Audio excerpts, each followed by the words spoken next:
بسم اللہ الرحمن الرحیم۔ آثار قدیمہ کا مشاہدہ کرنے کے لیے طالبات اور معلمات کا ریسرچ ٹور ایک بستی کی طرف عازم سفر ہوا۔ جب گاڑی وہاں پہنچی تو وہ ایک بے آباد علاقے میں تھا، بہت کم باشندے اور الگ تھلگ۔ طالبات بس سے اتری اور پرانے آثار دیکھنے اور تحریر کرنے لگے۔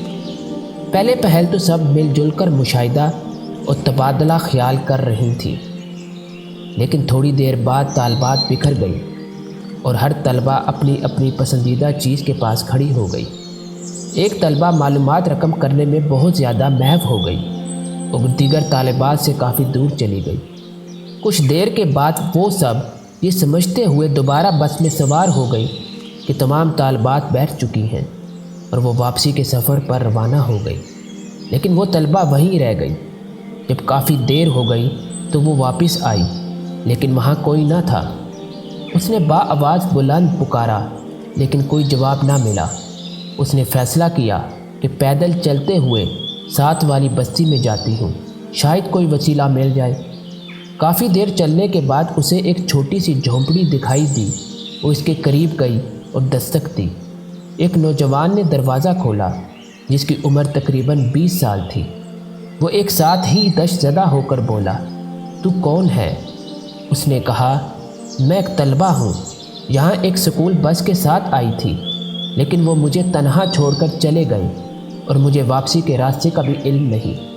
نوجوان نے کہا، "تو ایک الگ تھلگ بستی میں ہے اور تیرا گھر جنوب میں ہے، جبکہ تو اس وقت شمال میں ہے اور یہاں کوئی نہیں رہتا۔"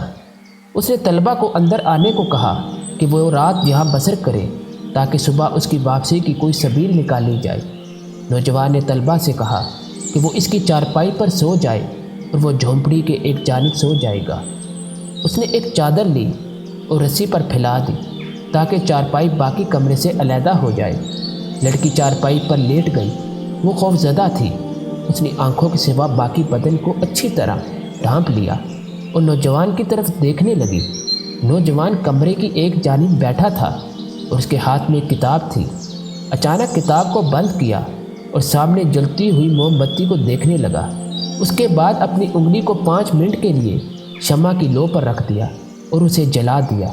اس نے باری باری ساری انگلیاں جلا دی۔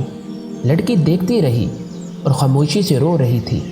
وہ خائف تھی کہ یہ کوئی جن بھوت ہے جو جنتر منتر کی پریکٹس کر رہا ہے۔ دونوں میں سے کوئی بھی رات بھر نہیں سویا۔ صبح ہو گئی تو اس نے لڑکی کو ساتھ لیا اور منزل مقصود پر پہنچا آیا۔ لڑکی نے یہ قصہ اپنے والدین سے بیان کیا، لیکن باپ کو یقین نہ آیا۔ وہ شدت خوف سے بیمار پڑ گئی۔ لڑکی کا باپ مسافر کے روپ میں اس نوجوان کے پاس گیا اور کہا کہ مجھے راستہ بتا دو۔ اس نے نوجوان کے ہاتھ کو بغور دیکھا تو اس کی انگلیاں پٹی سے بندھی ہوئی تھیں۔ اس نے وجہ پوچھی تو نوجوان بولا، "2 راتیں قبل میرے پاس ایک حسین و جمیل لڑکی آئی تھی اور میری جھونپڑی میں رات بھر سوئی رہی۔ شیطان مجھے وسوسہ ڈالتا رہا، اس خوف سے کہ میں کوئی حماقت نہ کر بیٹھوں۔ میں نے یکے بعد دیگرے اپنی انگلیاں جلا ڈالی تاکہ ابلیسی مکر و فریب سے پہلے ہی شیطانی شہوت بھی ساتھ ہی جل جائے۔